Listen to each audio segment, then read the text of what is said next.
हमारा सनातन धर्म अद्भुत है।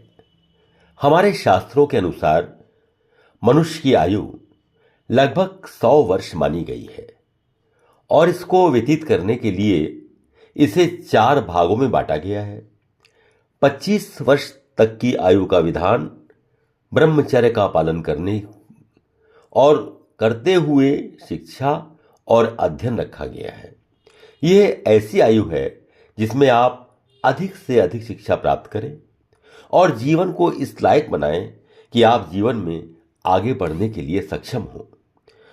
आगे के 25 से 50 वर्ष तक की आयु गृहस्थ आश्रम के रूप में मानी गई है।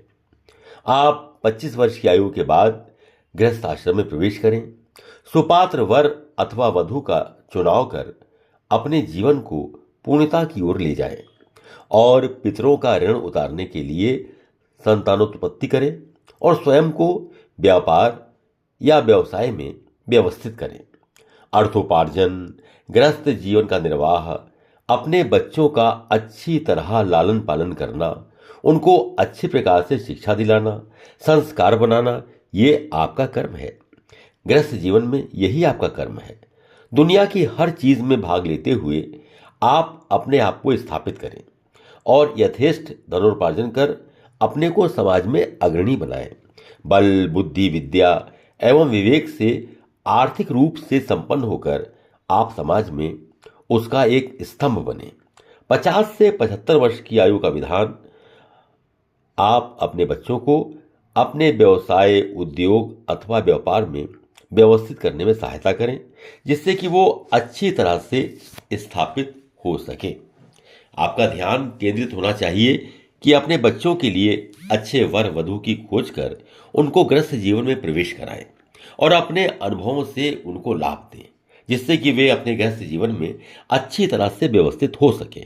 साथ ही साथ आपका कर्तव्य बनता है कि समाज के लिए भी सामाजिक और परोपकारी कार्यों में भी अपने को प्रस्तुत करें। समाज से जो आपने लिया है उसके प्रति आपका दायित्व बनता है कि समाज की जरूरतों को पूरा करने के लिए आप सामाजिक कार्यों में भाग लेना शुरू कर दें।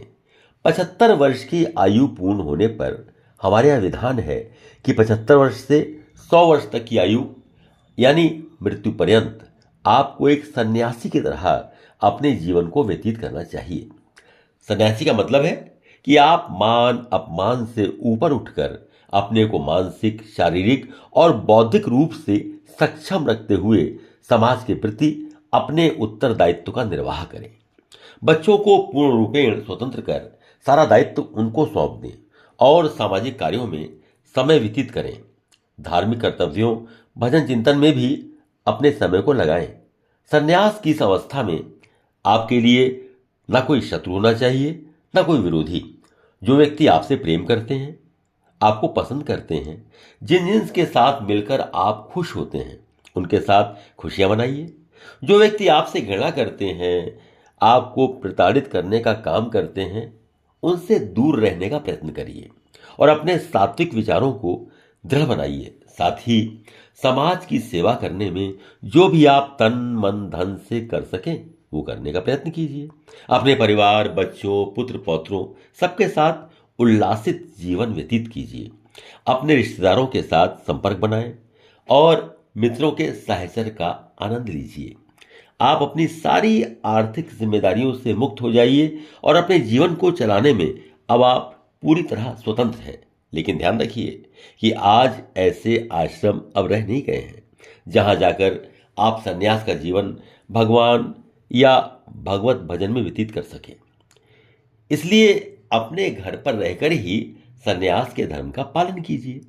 अपने 75 वर्ष के ऊपर की आयु में अपने मित्रों के साहचर्य को बनाए रखिए। उनके साथ उल्लासपूर्वक अपना जीवन व्यतीत करिए। किसी बहस में उलझने या किसी विवाद में अनावश्यक रूप से पड़ने से बचना चाहिए। 25 सितंबर 2003 को मैंने और मेरी सहभागिनी मालती ने Shri Ram child welfare foundation की स्थापना की थी।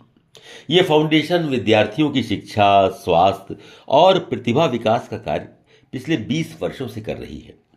खास बात यह है कि ये बाहर से कोई धनराशि नहीं लेती। अभी मैंने अपनी धर्मपत्नी श्रीमती मालती के साथ 2023 में जो पिताजी की स्मृति में ये फाउंडेशन बनाया था, उसके 20 वर्ष पूरे होने पर एक बृहद आयोजन किया, जिसमें मैंने अपने सारे निकट के रिश्तेदारों और पुराने मित्रों को, सहयोगियों को, सबको बुलाया। साथ साथ जो हमारे कॉलेजेस हैं, उनके प्रोफेसर्स और अन्य सहयोगियों को भी आमंत्रित किया, और साथ ही नगर की 4 सेवा संस्थाएं, जो आगरा की सबसे प्रमुख सेवा संस्थाएं हैं, क्षेत्र बजाजा समिति, हेल्प आगरा, विकलांग केंद्र, रिस्पेक्ट एज एवं अनुभव निधि वृद्धाश्रम, इन सबको समुचित रूप से सम्मान दिया और जो कुछ भी मुझसे बन सका उनको समर्पित भी किया। मुझे इन सब में बड़ा आनंद प्राप्त हुआ और मैं अत्यंत प्रसन्न हूं कि मैं अपने जीवन की सही राह पर आनंदपूर्वक चल रहा हूं। मैं अपने चारों काल बहुत आनंद से व्यतीत किए हैं। अब मैं 86 वर्ष का हो चुका हूं, यानी संन्यास की उम्र से भी 11 वर्ष ज्यादा उम्र पार कर चुका हूं।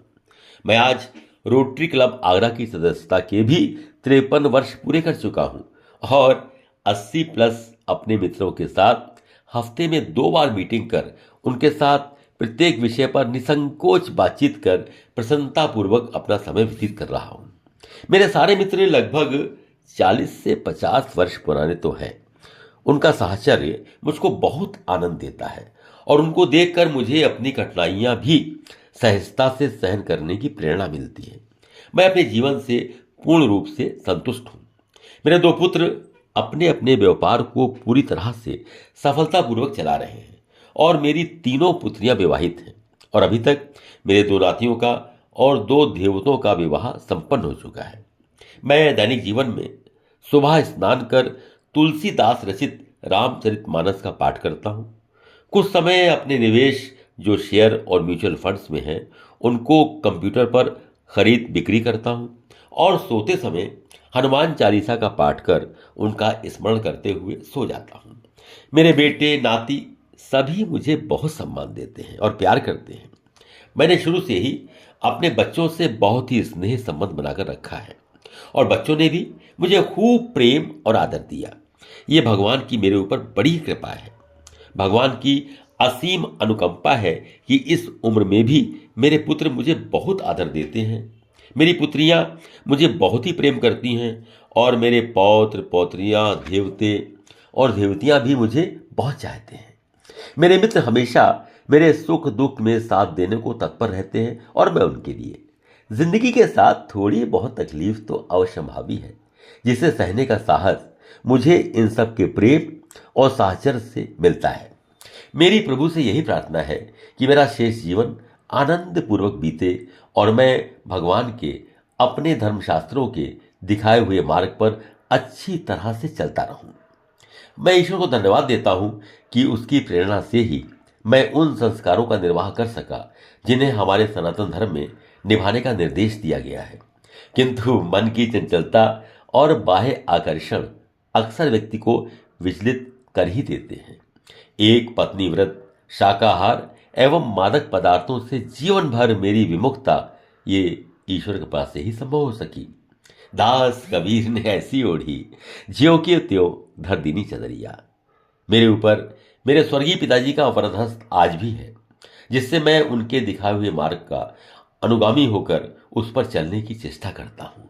अपने जीवन के अनुभवों को और उनके आधार पर आपको वृद्धावस्था में किस प्रकार अपने जीवन को सफल बनाना चाहिए, उसके कुछ गुर मैं बताने का प्रयत्न करूंगा अगली बार। बहुत धन्यवाद।